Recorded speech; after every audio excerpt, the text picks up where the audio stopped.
శేఖర్ భాష గారు నమస్తే. హాయ్ మా. హలో అండి. సోషల్ మీడియాలో ఇప్పుడు అందరివి అయిపోయాయి. మస్తాన్ సాయి లావణ్య వర్షన్ అయిపోయి చింటూ లావణ్య కొత్త వర్షన్ వచ్చింది. ఆ ఆడియో విపరీతంగా వైరల్ అవుతుంది. ఈ ఆడియో గురించి ఇంకా ఏదో ఉంది అని చెప్పేసి అన్నారు. ఏంటి అసలు ఈ ఆడియోలో, అంటే అసలు ఈ ఆడియోస్ ఎలా బయటకు వచ్చినాయి అంటారు? మనం ఫస్ట్ ఈవిడ బూతుల పురాణం వచ్చినప్పుడు రికార్డ్స్, కాల్ రికార్డ్స్, రాజ్ తరుణ్ని నానా పచ్చి బూతులు తిట్టి వాళ్ళ అమ్మని తిట్టి నానా నీచమైన మాటలు మాట్లాడి అక్కడే దాంట్లో మస్తాన్ సాయి నాతో 4 గోడల మధ్య సంసారం చేశాడని, తర్వాత చింటూ లేడని ఆ రోజే మనకి కాల్ ఇవన్నీ ఉన్నాయి. అవును. కానీ అప్పుడు అందరూ ఫస్ట్ ఆ కాల్ రిలీజ్ అయినప్పుడు ఏం చూశారు? బూతులు రా బాబు అని చెప్పి ఇవేమీ పట్టించుకోకుండా వెళ్ళిపోయారు. మనం గుచ్చి గుచ్చి గుచ్చి గుచ్చి చూస్తే దాంట్లో చింటూ ఉన్నాడు, మస్తాన్ సాయి ఉన్నాడు. వాళ్ళందరినీ నేను ఫ్రస్ట్రేషన్లో ఏదో అలా చెప్పానన్నా కూడా ఇవాళ నా గుండె నీ గుండె బయటకు వచ్చింది, చింటూ కాలు బయటకు వచ్చింది. సో అది అబద్ధం అని ఆ రోజు బుకాయించిన ఇవాళ పచ్చి నిజాలు అనేది మనకి అర్థమవుతున్నాయి.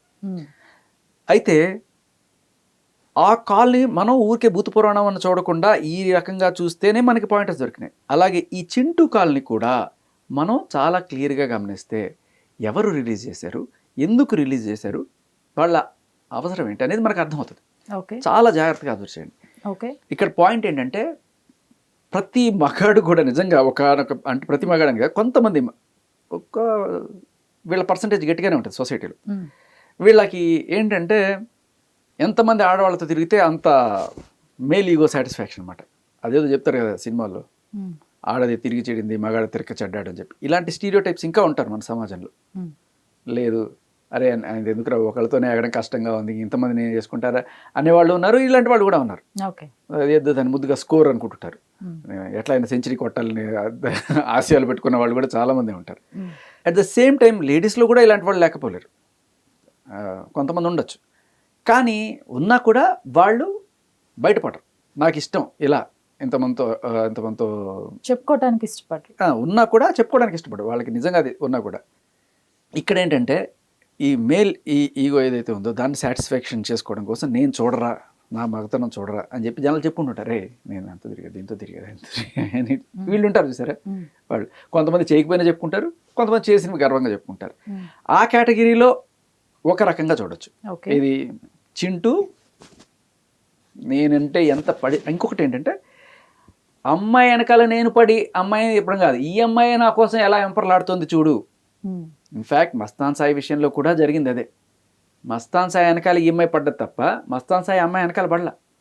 దానికి కారణం ఏంటి అంటే మస్తాన్ సాయి నచ్చాడు, చూసినప్పటి నుంచి ఎంబడబడుతోంది. తర్వాత మస్తాన్ సాయిని ఎలాగైనా సరే ఆయన ప్రస్తుతం ఉన్న గర్ల్ ఫ్రెండ్ తోటి వదిలించి ఈవిడ ఆయన్ని బలవంతంగా అట్టబెట్టుకోవాలని ఆ గర్ల్ ఫ్రెండ్ని వదిలించడానికి చేసిన ప్రయత్నమే ఆన్ రికార్డ్ ఎఫ్ఐఆర్. మనకి అమ్మాయి పేరు ఎందుకు కానీ ఆ అమ్మాయి ఈయన కలిసి ఉంటున్న టైంలో మస్తాన్ సాయితో పరిచయం ఉంది. ఆ పరిచయంతో ఒకనొక టైంలో మస్తాన్ సాయి ఫోన్ తీసుకోవడం, ఆ ఫోన్లో ఉన్న సెన్సిటివ్ వీళ్ళిద్దరికి సంబంధించిన ఫోటోలు తీసుకోవడం, వాటిని పెట్టుకొని ఆ అమ్మాయిల్ని బ్లాక్మెయిల్ చేసి ఆ ఫోటోలు వాళ్ళ నాన్నకే పంపించి వాళ్ళ నాన్నకి ఇదిగో చూడండి మీ కూతురు ఎలా చెడిపోతుందో, తీసుకెళ్ళిపోండి మీ కూతుర్ని అని చెప్పి బెదిరించి ఆ ఫోటోలు ఇప్పటికీ పెట్టుకొని ఆవిడ మొన్న మీడియాకు కూడా ఇచ్చింది కదా. సో ఇవన్నీ చేసి ఆ అమ్మాయిని బదనాం చేసి ఆ అమ్మాయిని దూరం చేసి మస్తాన్ సాయిని బలవంతంగా అట్టబెట్టుకొని ఆఖరికి ఒప్పుకునే స్టేజ్ లేకపోతే రేప్ కేసు పెట్టి పెళ్లి చేసుకుంటావా లేదా అని చెప్పి బెదిరించి తర్వాత దాన్ని డబ్బులుగా కన్వర్ట్ చేసుకుందామని 10 కోట్లు 2 కోట్లు మాట్లాడిన డీల్. సో బేసికలీ ఇక్కడ అర్థమవుతుంది ఏంటంటే ఈవిడే మస్తాన్ సాయి ఎంబడబడింది, అతని గర్ల్ ఫ్రెండ్ని కూడా వదిలించి ఈవిడ. ఇప్పుడు ఇది ఎవరండి మస్తాన్ సాయి గర్ల్ ఫ్రెండ్ పెట్టిన కేసు?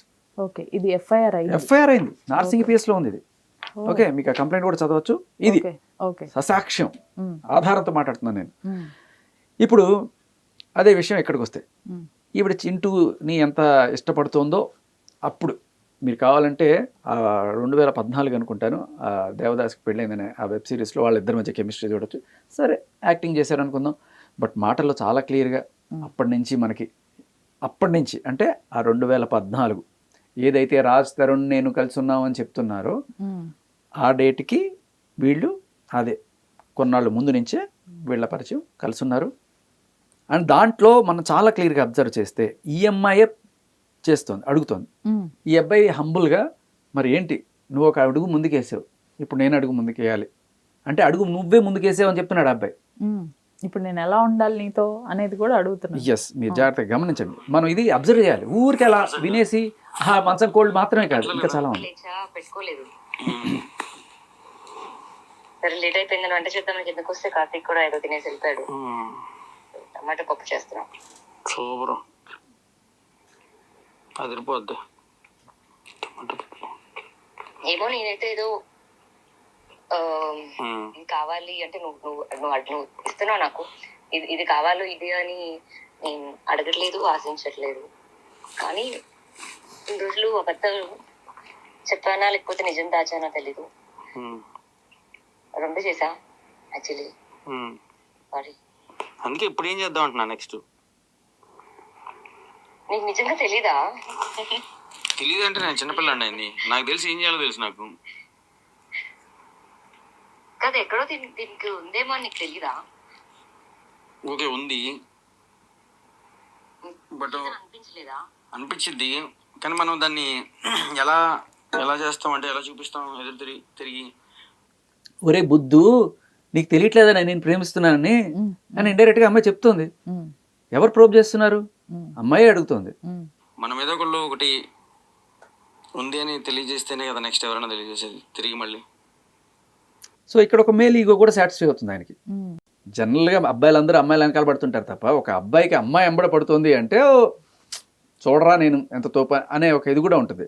ఓకే, ఎవరో ఒకళ్ళు ముందు అడుగు వేస్తేనే. ఇప్పుడు నువ్వు ఏదో వేసాను అంటున్నావు, మరి అది ఎంతవరకు ఏంటో నాకు తెలీదు. సరే ముందు నువ్వు వేసావు కాబట్టి ఓకే నేను వేస్తాను, చూద్దాం. అందుకే నేను అడుగుతున్నాను నెక్స్ట్ ఏంటి అసలు ఇది ఎంత ఏంటి నిజం, ఇది ఎలా మార్పు. నేను ఇంకా అడగాల్సి ఉన్నాయి. నువ్వు కరెక్ట్గా నాకు చెప్తే నేను మాట్లాడతా. కరెక్ట్ గా చెప్పాను నీకు. అలా కాదు చాలా హ్యాపీ కూడా ఉంటది. అలా కాదు అలా కాదు అసలు. నేను ఆల్రెడీ చెప్పాను నీకు ఇప్పుడు నేను ఎలా ఉండాలి. ఇప్పుడు నీతో ఓకే నువ్వు చెప్పిన దాని ప్రకారం నేను ఎలా ఉండాలి. ఓకే చెప్పేసింది అయిపోయింది, సేమ్ యాజ్ ఇట్ ఈస్ ఇది వరకు లాగా అలా ఉంటానా, లేకపోతే నేను నాతో అప్పుడు విజయవాడలో బ్రేక్ అయినట్టు అసలు ఇంకా అవన్నీ కొత్త రోజు కూడా రకంగా జరుగుతూ ఉంటాయి. కానీ తర్వాత విషయం ఎప్పుడు పెడితే ఇప్పుడు సర్ప్రైజ్ వస్తూ ఉంటుంది. ఎప్పుడు పెడుతుంది సర్ప్రైజ్ గురించి కాదు, ఆ ఫీలింగ్ అంటే మంచం కూడా చింటూ ఆవిడకి కూడా నవ్వచ్చు. అట్లా బుద్ధు అది ఎందుకు చెప్పావు చింటూ మంచం కోడలని నువ్వు బయట? నాకు తెలియదు అసలు మంచం కోడి టాపిక్. మంచం కోడి ఏంటి అసలు? మంచం కోడి ఎందుకు ఇది పైన అని అసలు మంచం ఏంటి అది పాతకాలం ఉందా ఏంటి అన్న మా ఇంట్లో ఉన్నది. నాకు అసలు తెలియదు. ఏం అసలు ఆ వర్డ్ ఎట్లా పుట్టిందో కూడా నాకు అది మంచం కోడు అనే మాట ఏదో అన్నారు, నేను దాన్ని ఓకే అంటున్నా. గుర్తు చేయవా? యాక్చువల్గా ఆ రోజు మనం చేస్తుంటే నీకు పైన తల తగిలింది. నేను కొంచెం హెవీగా ఫోర్స్గా ఎట్లా పెడితే అలా చేసినట్టున్నా రఫ్గా. అప్పుడు నువ్వు చిన్నపిల్లవి, నీకు పెద్ద టాలెంట్ లేదు, అలవాట్లేదు, తెలీదు. నేనేమో ఏదో పెద్ద హీరోయిన్, అందమైన అమ్మాయి, ముద్దుగా ఉంది, చిట్టిగా ఉంది, బాగుంది. కానీ నేను అసలు ఆ సినిమాలో ఏదోలాగా ఏదో పడి ఏదో చేశాను. అదేంటంటే నీకు అది నేను కొంచెం రఫ్ హ్యాండిల్ చేశాను ఆ రోజుల్లో. నేను అలా చేయటం వల్ల నీకు తల తగిలింది పైన కొంచెం. ఇలా అలా నెట్టుకుంటూ వెళ్తున్నా పైకి. ఇంత ఎట్లా ఎత్తుకుంటా కాదు, నెట్టు ఇలా పుష్. ఆ పుష్ లో ఒకటి ఆ తల నీకు దాన్ని తగిలితే సంథింగ్ పెయిన్ ఏదో వచ్చింది. సో నేను అట్లా అని చెప్పి ఇట్లా అయితే నేను చెప్పలేదు మరి నీతో చెప్పుకునే విధంగా. దీన్ని మంచం కోడి అనేది చేశారు. సరే కోడి వీడు అంటే నేను చెప్పనా నీకు, మామూలుగా మనుషులు మధ్యలో చెప్పుకునే మాట. ఇప్పుడు చేశాను అని చెప్పుకోవటానికి ధైర్యం లేనప్పుడు నువ్వు ఎవరితో అయితే మాట్లాడుతున్నావో రెండు ఉంటాయి. వాళ్ళకి నువ్వు ఆన్సర్ చేయాల్సిన అవసరం ఒకటి లేదు. రెండోది నీకు ఇంకా ఎందుకు నువ్వు ఓపెన్గా లేనప్పుడు నీతో మనుషులు ఎందుకు? ఇప్పుడు సపోజ్ నేను ఒక మాట చెప్తా ఫస్ట్, ఇటన్నిటికన్నా ముందు నీకు నీతో నేను ఒకవేళ ఉన్నాను అనుకో, ఒక మాట చెప్తా నేను. అంటే ఇదన్నీ ఆఫ్టర్ అసలు దాటిపోయిన మాటలు వీటి గురించి, అంటే ఇంక చాలా తర్వాత మాట ఇది. నేను వచ్చాను హైదరాబాద్, నాకు చేయాలనుంది, నీతో చేశాను అనుకో, నువ్వు నమ్మవేమో, నేను ఎందుకు నాకు కూడా చెప్తా ఈ పాయింట్. నీతో నేను సంసారం చేసినా కూడా నేను పాలిష్గా చెప్తున్నా, ఇందుకి నందనకి కూడా చెప్తా. ఎవరు ఇందు నందన ఓకే, తెలుసా మీకు? ఇందు తన వైఫ్ అని అంతవరకు తెలుసు. ఈ నందన ఎవరని? షీ ఆల్సో ఇద్దరు వైఫ్స్ తనకి ప్రెసెంట్ ఇప్పుడు కూడా. Oh, there or something like. So ఏం చెప్తున్నాడంటే, అంటే మేబీ గర్ల్ ఫ్రెండ్ అనుకోండి, లేకపోతే వైఫ్ అనుకోండి, వాళ్ళ ఇష్టం వాళ్ళది. మీన్ దే బోత్ అగ్రీ అయితే వాళ్ళకి లేని ప్రాబ్లం మనకు ఉండదు, అంతే కదా. వాళ్ళకి చెప్పి వస్తాను. ఇప్పుడు ఆ ఇద్దరు అమ్మాయిలు ఎవరైతే ఈయన పేర్లు చెప్పారో, ఆయన ఇద్దరితో ఉన్నప్పుడు వాళ్ళిద్దరికి ప్రాబ్లం లేకపోతే మనకు ప్రాబ్లం ఉండదు. నువ్వు తప్పు చేస్తున్నావు చింటూ అని చెప్పి మనకు శిక్షించే అధికారం లేదు. వాళ్ళు ఇద్దరు పిల్లలు లేకపోతే పెళ్ళం గర్ల్ ఫ్రెండ్, మరి వాట్ ఎవర్ వాళ్ళు దే ఆర్ చదువుకొని ఉంటున్నారు. అయినా కూడా ఈయన ఏం చెప్తున్నాడు, నీతో సంసారం చేసినా నేను వాళ్ళిద్దరికి చెప్పే ధైర్యం నాకుంది అని చెప్తున్నాడు. అంటే he's clearly establishing that he has a wife. అయినా కూడా నువ్వు నాతో ఉండడానికి ఇష్టపడితే నాకేం ప్రాబ్లం, నేను ధైర్యంగా వాళ్ళతో చెప్పే, నేను ఎవరిని మోసం చేయట్లేదని చెప్తున్నాడు. ఇక్కడ పాయింట్ ఏంటి, he's establishing that he has a wife. ఇప్పుడు ఈ అమ్మాయి తనంతటికి తానే వచ్చి తనతో సంసారంలో ఉంటే అది కన్సెన్షువల్ అవుతుంది తప్ప రేప్ అవ్వదు. ఓకే, అలాగే there is no point of promising a marriage. 493 applicable కాదు, 376 అప్లికబుల్ కాదు. సో వీడు ఇవన్నీ చూశాడు చింటూ.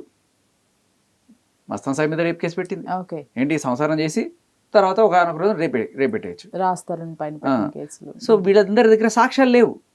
సార్ ఆ అమ్మాయి అంతటి అమ్మాయి కన్సెన్షువల్గానే ఆ అమ్మాయి ఒప్పుకొని వచ్చింది, ఎక్కడ రోజు నేను పెళ్లి చేసుకుంటానని ప్రామిస్ చేయలేదు, చేయకపోయినా కూడా ఆ అమ్మాయి వచ్చింది అనే దగ్గర వీళ్ళు సాక్ష్యం చూపిస్తే బేసికలీ పోలీసుల దగ్గర కేసు మిగిపోద్ది. బట్ కోర్టులో ఈఎంఐ చూపించాలి సాక్ష్యం, వీడు నాకు ప్రామిస్ చేశాడు అనేది. సో అది ఆ అమ్మాయి కోర్టులో చూపించలేదు, కానీ కోర్టుకు వెళ్ళేదాకా వీళ్ళకి ఈ బాధ తప్పదు. కానీ ఈ సాక్ష్యం వీళ్ళు పోలీస్ స్టేషన్లోనే చూపించగలిగితే ఇది కోర్టు దాకా కూడా పోతుంది. బేసికలీ ఈ కేసులన్నీ కోర్టులో నిలబడవు. ఈ అమ్మాయి ఎవరో చెప్పినా కూడా నన్ను పెళ్లి చేసుకుంటానని ప్రామిస్ చేశాడు అనే విషయం ప్రూవ్ చేయలేకపోతే ఏ కేసు నిలబడదు. కానీ అప్పటిదాకా ఈ పోలీసుల వేధింపులు ఉంటాయి. ఆ పోలీసుల వేధింపులు కూడా ఉండకూడదని ఇదిగోసారి నా దగ్గర క్లియర్ సాక్ష్యం ఉంది that she knows I'm married. Okay, అప్పుడు వీళ్ళేం చెప్తారు, పెళ్ళానికి విడాకులు ఇచ్చేసి నన్ను చేసుకోవడానికి అని చెప్పి చెప్తాడు. బట్ అవన్నీ ఎవరు నమ్మరు.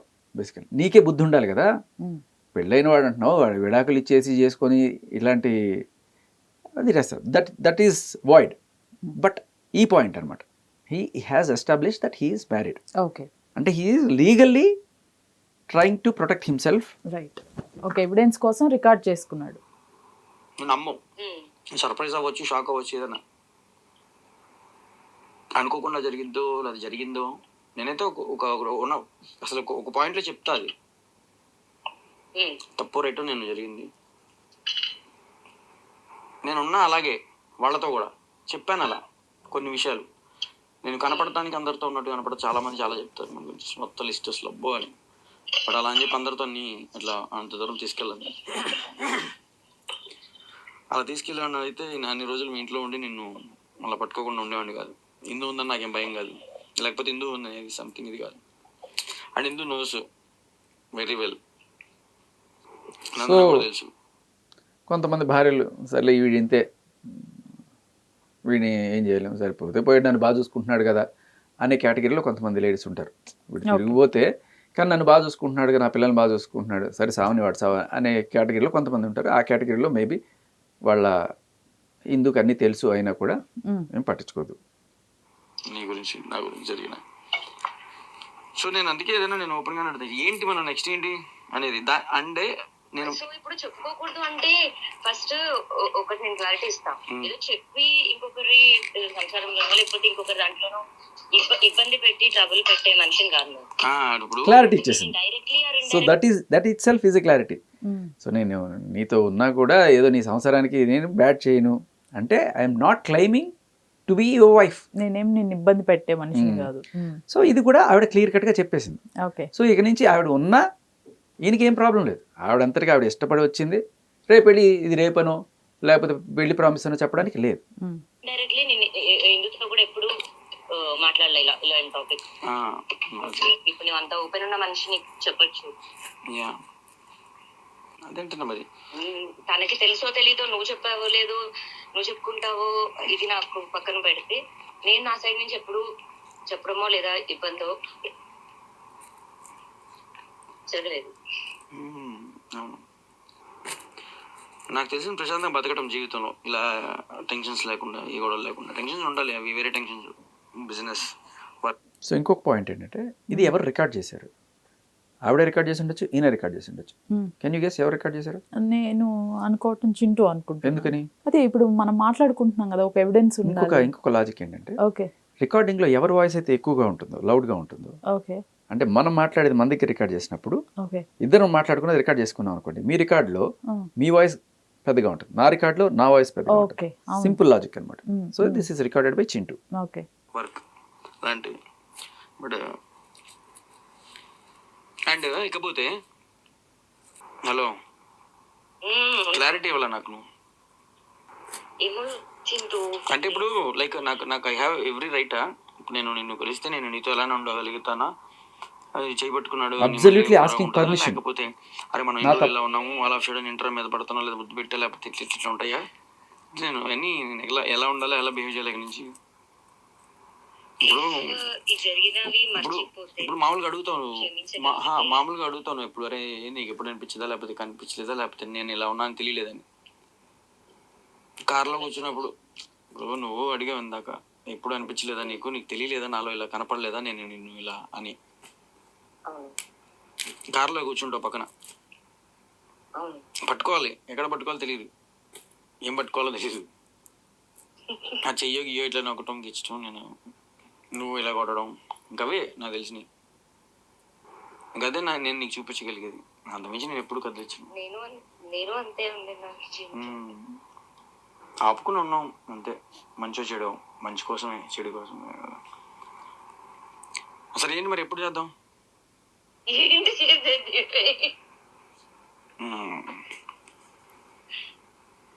అంటే నాకు తెలుసు చాలా సంవత్సరాలు, నేను చాలా సంవత్సరాల క్రితం చూసాను నేను. అంతేనా నా పిల్ల మిస్ అయ్యి ఉంటావు కదా, మిస్ అయ్యి ఉంటావు కదా. నా పిల్ల అంటే చెప్తే దాన్ని బట్టి నాకేమాత్రం రైట్స్ ఉన్నాయో అర్థం అవుతుంది. ఉన్నాయి చింటూ, అప్పుడు ఇప్పుడు ఎప్పుడు నాకు ఉండడమే ఇష్టం. అది ఏదైనా చేసి ఉండాలి అనేలాగా కొట్లాడు. So no point in dragging this. చాలా క్లియర్ కట్ గా షీ హ్యాస్, నాకు ఏం రైట్స్ ఉన్నాయి నీ మీద అన్ని క్లియర్ గా చెప్పేశాడు. ఆ అమ్మాయి కూడా ఒప్పేసుకుంది, ఓకే నేను నీ సంసారాన్ని ఇబ్బంది పెట్టను. సో ఇప్పుడు ఏంటి, ఎంతవరకు నా రైట్స్, అప్పుడు ఎలా ఉన్నావు, ఇప్పుడు కూడా ఎలా ఉండొచ్చు, no problem. This saves him from being, అమ్మాయిలు కేసు పెట్టడం బారి నుంచి సేవ్ చేయొచ్చు. ఇప్పుడు ఇప్పటిదాకా మస్తాన్ సాయి మీద పెట్టింది, రాజస్థాన్ మీద పెట్టింది.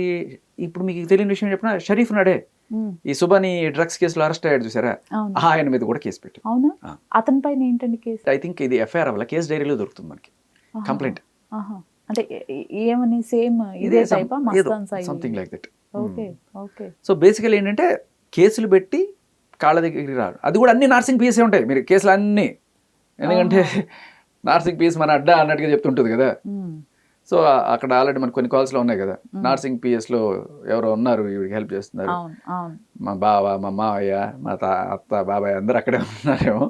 సో మొత్తానికి హెల్ప్ చేస్తున్నట్టుగా వాళ్ళ రికార్డ్ ద్వారా మనకి అనిపిస్తుంది, నా పాయింట్ ఆఫ్ వ్యూ కాదు. బట్ సో ఒకవేళ కనుక అదే నిజమైతే మరి నార్సింగ్ పిఎస్కి వెళ్ళి ఇవిడే ఇట్లా చిటికేసి ఇది కంప్లైంట్ అనగానే రా ఇవన్నీ పట్టుకొచ్చేయండి అంటారేమో. సో చెప్పిందిట షరీఫ్ తోటి, గంటలో నువ్వు నా కాళ్ళు పట్టుకోకపోతే నేను చూపిస్తా అని చెప్పి నార్సింగ్ పిఎస్కి వెళ్ళి కేసు పెట్టింది. అలా అయిందిట. సో షరీఫ్తో కావచ్చు, లేకపోతే ఎవరి మీదైనా సరే నేను కేసులు పెట్టి చేస్తాను. సో ఇలాంటి పరిస్థితి, ఇలాంటి ఆడదాంతో నేను ఉన్నాను అని చింటూకి ప్రస్తుతం అర్థమైంది. ఎందుకంటే ఎవరు లేరు, only Chintu is the person who is with her right now. Okay, okay. ఇప్పుడు వీళ్ళిద్దరూ కాకుండా ఇప్పుడు ప్రెసెంట్ ఈ టైంలో కూడా తనతో ఉంటున్నాడా? అదే కదా పాయింట్. అసలు అయ్యో మీకు గుర్తుందా, మన దగ్గరికి ఒక పన్నతను వచ్చి చెప్పినప్పుడు ఆవిడ నీ అమ్మ మొగుడు అని చెప్పి సారీ ఆ మాట అన్నప్పుడు అక్కడ పక్కన ఇంకొక ఆయన తీసుకొని కన్విన్స్ చేయడానికి మాట్లాడాడు చూసారా. లేదండి ఆవిడ ఏదో ఆవేశంలో అని చెప్పి సర్ది చెప్పినాడు సార్, అదే చింటూ. ఓహో, okay. So he is there with her still um, అంటే మొన్నటిదాకా కూడా మనం చూసాం. ఉమ్, సో ఒకళ్ళు ఒక్కొక్క వికెట్ పడిపోతుంది. సో చింటూ ఉన్నాడు, ఉమ్, మరి రేపు ఎల్లుండు చింటిగాడికి కూడా దెబ్బ పడితే మరి ఏంటి పరిస్థితి ఉమ్, అనే దానికోసమే ఒక ప్రూఫ్ రైట్. తను రెడీ చేసి పెట్టుకున్నాడు. రేపు Okay. పోలీసులు అడిగినా కూడా ఇది ఇప్పుడు 2014 లేకపోతే 2012 అనుకుంటా, అప్పటి నుంచి వాళ్ళకున్న ఈ సన్నిహిత్యం ఉమ్. మరి ఇప్పుడు కూడా అలాగే కంటిన్యూ అవుతున్నట్టుగా మనం భావించాల్సి వస్తుంది. దీని ద్వారా సో తెలివిగా అతనే రికార్డ్ చేసుకొని బయటికి రిలీజ్ చేశాడంటారా? బయటికి రిలీజ్ చేయడం వల్ల ఆయన ఒక సేఫ్ సేఫ్ అవుతాడు, అవుతాడు. సేఫ్ అవుతాడు. ఓకే. ఒక మేల్ ఈగో సాటిస్ఫాక్షన్. అండ్ మనకి చాలా క్లియర్ కట్గా అర్థమవుతుంది, ఎవరు ఈవిడ ఎంబడబడట్లా, ఈవిడే మగాళ్ళు ఎంబడబడుతుంది. ఉమ్, ఉమ్, మస్తాన్ సాయి కావాలని ఈవిడే ఎంబడబడింది. అదిగో దానికి మనకు ఒక ప్రూఫ్. ఉమ్, అంటే ఏ రేంజ్ పెళ్ళైన వాళ్ళు అని తెలిసి కూడా వీళ్ళందరూ పెళ్ళైన వాళ్ళే. మస్తాన్ సాయి పెళ్ళైన వాడే, చింటూ పెళ్ళైన వాడే, ఉమ్, అయినా కూడా వాళ్ళతోటి ఉమ్, ఉండి వాళ్ళని ఇంకెవరు లేరా పెళ్లి కానీ వాళ్ళని చూసుకోవచ్చు కదా. పెళ్ళైన వాళ్ళని టార్గెట్ చేసి వాళ్ళ కొంపలు కొలుతారు దేనికి? ఆడవాళ్ళందరూ కూడా ఆలోచించాల్సిన విషయం ఇది. ఉమ్. ఇలాంటి వాళ్ళు చాలామందే ఉన్నారు. ఇలాంటి వాళ్ళు పెళ్ళైన వాళ్ళనే టార్గెట్ చేస్తారు. ఎందుకంటే వాళ్ళ ఫ్యామిలీకి భయపడి ఎంతో కొంత ఇస్తారు, నా ఫ్యామిలీ నాశనం అయిపోతుంది అని చెప్పి. ఓకే. పెళ్ళి అయితే- అండ్ పెళ్ళైన వాళ్ళు జనరల్లీ సెటిల్ అయి ఉంటారు, వెల్ సెటిల్ అయి ఉంటారు. Hmm. పెళ్లి కాని అబ్బాయిలకి పెద్ద డబ్బులు ఉండవు, ఏవో అప్పుడప్పుడే ఉద్యోగాలు. సో బేసికలీ వీళ్ళ టార్గెట్ అది. ఒక చిన్న సరదాగానే మాట్లాడుతున్నాను. ఉమ్, అంటే 2012లో స్టార్ట్ అయిన పరిచయం మళ్ళీ తిరిగి అంటే రకరకాల రాజ్ తరుణ్ ఇంకా మస్తాన్ సాయి అని వచ్చి ఫైనల్గా మళ్ళీ చింటి దిగదు. ఉమ్. అంటే బాబు బద్దం, నువ్వు దేంతో మొదలయ్యావు దాంతోనే ఉంటావు ఆయన అన్నట్టుగా. సో అలా అనిపిస్తుంది కొడుకు సార్లు. అయితే ఇవాళ కొత్తగా మీరు మస్తాన్ సాయి గర్ల్ ఫ్రెండ్ లావణ్య పైన పెట్టిన ఎఫ్ఐఆర్ని తీసుకొచ్చారు. అసలు దేనిపైన ఈవిడ ఇచ్చింది అనేది నేను చెప్పచ్చా? సబ్జెక్ట్ ఒకటి, released private nude videos and blackmailing threatening to release on social media and in society. Main subject ఇది ఉంది. ఇది ఎఫ్ఐఆర్ కాపీ కూడా అయిపోయింది. సో ఇది మస్తాన్ సాయి గర్ల్ ఫ్రెండ్ లావణ్య పైన పెట్టిన కేసు లాస్ట్ ఇయర్. సేమ్ ఇవే బెదిరింపులు. రైట్. అది పాపం ఇంకా ఆ ప్రెషర్ తట్టుకోలేక ఆవిడ వెళ్ళిపోయింది. ఇలా ఎంతమందిని బ్లాక్మెయిల్. నిన్న వాళ్ళ మదర్ని కూడా బ్లాక్మెయిల్ చేసిన ఆడియో విన్నారా మీరు? అది లేదండి, నేను వినలేదు. ఎవరి మదర్ని? తల్లినే, లావణ్య. లావణ్య తల్లినా? సో నేను చెప్పిన వాళ్ళు చెప్పించారు, వీళ్ళు చెప్పించారు, రాజు తన డబ్బులకి అమ్ముడు పోయాడు, ఇన్ని మాటలు చెప్తారు కదా. మరి దీనికి సొంత తల్లిని బెదిరిస్తోందా? అయ్యో వాళ్ళు పాపం, వాళ్ళు మంచోళ్ళండి పాపం. వాళ్ళు ఏంటంటే ఈవిడ ఆగడాలు తట్టుకోలేక ఏదో ఇంకా బతుకు దేవుడా అన్నట్టున్నారు వాళ్ళు. కదండి, ఇప్పుడు ఈ కార్తిక్ అనే పర్సన్ కూడా సొంత తమ్ముడు కాదు అని ఒక వర్షన్ వస్తుంది. ఇది ఎంతవరకు కరెక్ట్ అసలు? నేను విన్నాను అది. సో ఏదో అనాచరణల నుంచి తెచ్చి పెంచుకున్నారు అన్నట్టుగా చెప్తుంటారు. ఓకే. మాకు కూతురు లెక్కలో లేదు, వాళ్ళ మదర్ వదిలేసింది. ఇప్పుడు ఇక్కడ చెప్తా పక్కన వాళ్ళ నాన్న. హలో సంగేశ్, ఏం నల్లతుందంట? వస్తాను. ఏందంట? గ్యాస్ ఇచ్చినప్పుడు మా కష్టాలు ఏంటో మేము పడతాం. అర్థమైందా? ఇప్పుడు షాప్ బంద్ చేసుకుని కొత్త వచ్చిన డబ్బులు పాత డబ్బులు కానించి ఇచ్చిన 30 లక్షలు ఇచ్చాను. ఎప్పుడు చూడు ఎక్కడ చూడు డబ్బులు డబ్బులు డబ్బులు డబ్బులు బ్లాక్ మెయిల్ చేయటం మమ్మల్ని కూడా.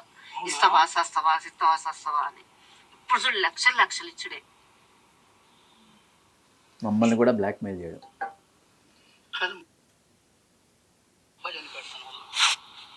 ఇవి బ్లాక్మెయిలింగ్కి ఇవి తట్టుకోలేక కొంతమంది సూసైడ్ చేసుకునే స్టేజ్కి వెళ్ళిపోతే వాళ్ళ గురించి అడిగినప్పుడు తెలుసు కానీ మీకు ఎలా చనిపోయాడు అబ్బాయి? ఎందుకు నన్ను పెళ్లి చేసుకోమని అన్నాడని మా దాకా ఏది రాలేదు. చనిపోయిన అబ్బాయి ఫోటో ఉందమ్మా? అదే మన ఊరు కూడా వచ్చాడు కదా, అతని పేరు ఏదంటే అర్పిత్ అని. అర్పిత్ మనం అనుకున్నాము. అతను ఆల్రెడీ చనిపోయాడు సూసైడ్ చేసుకొని. సో ఈవిడ పెట్టే ప్రెషర్ ఏలా ఉండదండి, నిజంగా చచ్చిపోదాం అనే స్టేజ్కి. నువ్వు చచ్చిపో రాజ్ తరుణ్ని కూడా తలపగలు కొట్టి రక్తం కారుతుంటే కింద పడిపోతే ఏం చచ్చిపోలే వదిలేయండి అనేంత కర్కోటకరాలన్నమాట. అది మనకి మొన్న ప్రీతి ఉదయ్ వాళ్ళు చెప్పిన ఇది. బట్ మీరు ఇది గమనించండి, ఆ రోజు ఫస్ట్ మనం వీ షుడ్ సీ దిస్. నా జీవితం గురించి ఆలోచించని నువ్వు అని చెప్పి సూసైడ్ నోట్లో మస్తాన్ సాయి అన్వికకి రాస్తున్నాడు. నువ్వు ఏం ఆలోచించావు అన్విక, నా జీవితం నువ్వు ఏం ఆలోచించావు అన్విక, నా జీవితం ఏమైపోయింది ఇవాళ, ఎన్నో కోరికలతో వచ్చే హైదరాబాద్ మ్యూజిక్ ఆర్టిస్ట్ కోసం వాళ్ళకి ఒక మంచి ప్లాట్ఫామ్ ఇద్దామని ఎన్నో చేద్దామని వచ్చా. ఏమైపోయినాయి వాళ్ళ చిల్లర వాళ్ళని అందరినీ తీసుకుని వచ్చావు నా లైఫ్లోకి. నువ్వు బాధపడి నేను బాధపడి చివరకు ఏమైంది? నువ్వు బాధపడి నేను బాధపడి చివరికి ఏమైంది? నా కోరికలు నా ప్లాన్స్ అన్నీ నాశనం అయిపోయాయి. జైలుకి వెళ్తున్నా.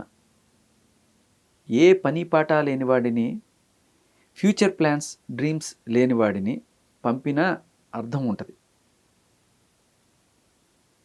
ఇంకెప్పటికీ గుంటూరులో తల ఎత్తుకోకుండా అయిపోయా. ఇంకో కంపెనీ పెట్టలేను. నా సన్ ఫ్యూచర్ స్పాయిల్ అయిపోతుంది. నోటికి వచ్చినట్టు మాట్లాడి రెచ్చగొట్టావు. మళ్ళీ ఊరికే అన్న అంటావు. అంటే ఇప్పుడు బూతులు తిట్టింది, ఆ బూతులు తట్టుకోలేక ఆయన కొట్టాడు, దాని మీద కేసు పెట్టింది. ఆ కేసుతోటి రేపు అటెంప్ట్ మర్డర్ అన్ని పెట్టింది కదా. దాని గురించి పోలీసులు ఆయన్ని ఎతకడం, పోలీసులు నుంచి తప్పించుకొని తిరగడం, పోలీసులు ఒకసారి పట్టుకొని కొట్టారు కూడా ఆయన్ని. అదేదో అన్నట్టుగా మనకు తెలిసింది. అది ఎంతవరకు కరెక్ట్గా తెలియదు.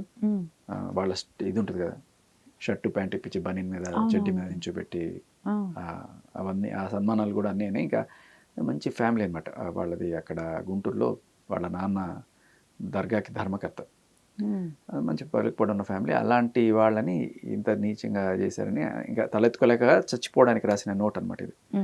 నా కొడుకు ఫ్యూచర్ స్పాయిల్ అయిపోయింది, నోటికి వచ్చినట్టు మాట్లాడి రెచ్చగొట్టావు. మళ్ళీ ఊరికే. కొడుకు అంటే ఎవరండి? మస్తాన్ సాయి కొడుకు. మస్తాన్ సాయి పెళ్ళి అయ్యింది and I think he is divorced or something like that. తర్వాత but I think he takes care of his son also. Okay. I don't know divorce అయ్యారా, సపరేటెడ్ అయ్యారా, ఐ డోంట్ నో. ఓకే. రెచ్చగొట్టావు. మళ్ళీ ఊరికే అంటావు. నీకు మ్యూజిక్ టాలెంట్ ఉందేమో, ఏదో కొంచెమైనా టాలెంట్ తెద్దాం నీ నుంచి అని అనుకున్నా. నీకు కావాలంటే ఇప్పుడు నిన్ను వదిలించేసుకునే వాళ్ళు ఉన్నారు. వాళ్ళతో ఫ్యూచర్ బాగానే ఉంటావు, ఫ్యూచర్లో బాగానే ఉంటావు. నిన్ను వదిలించేసుకునే వాళ్ళు ఉన్నారు నీతోటి, వాళ్ళతో ఫ్యూచర్లో బాగానే ఉంటావు. మేబీ రెఫరింగ్ టు చింటూ అనుకుంటా. ఓకే. ఓకే. నా ఫ్యూచర్ ఏంటి? తెలుసో తెలియకో చేశాను తప్పులు. చింటూ ఒక్కడు అడ్వాంటేజ్ తీసుకున్నాడు అని. ఇప్పుడు గుంటూరు అంతా నన్ను ఒక రేపిస్ట్ లాగా చూస్తున్నారు. బావ వాళ్ళ ఫ్యామిలీలో తెలిసిపోయింది. పిన్ని వాళ్ళు, అత్తయ్య వాళ్ళు, ఫ్రెండ్స్ అందరిలో పరువు పోయింది. నాతో మాట్లాడడానికి భయపడుతున్నారు. అందరూ నాకన్నా నా గురించి ఎక్కించి ఉన్నవి లేనివి మాట్లాడాలని నమ్ముతున్నావు. నేను ఉన్నప్పుడు నన్ను నమ్మి, నేను లేనప్పుడు అక్కడ కట్ అయిపోయింది. బట్ బేసికలీ ఇలా తన బాధ అంతా, ఫ్యామిలీ పరువు పోయింది, అంతా నాశనం చేసేసావు, నా కొడుకు ఫ్యూచర్ ఏంటి అన్నీ బాధపడుతూ ఆయన ఊరేసుకుని చచ్చిపోతున్న టైంలో అప్పుడు కూడా చింటూకో మరి అన్విక అంటే ఈవిడ లావణ్యకు కాల్ చేశాడు.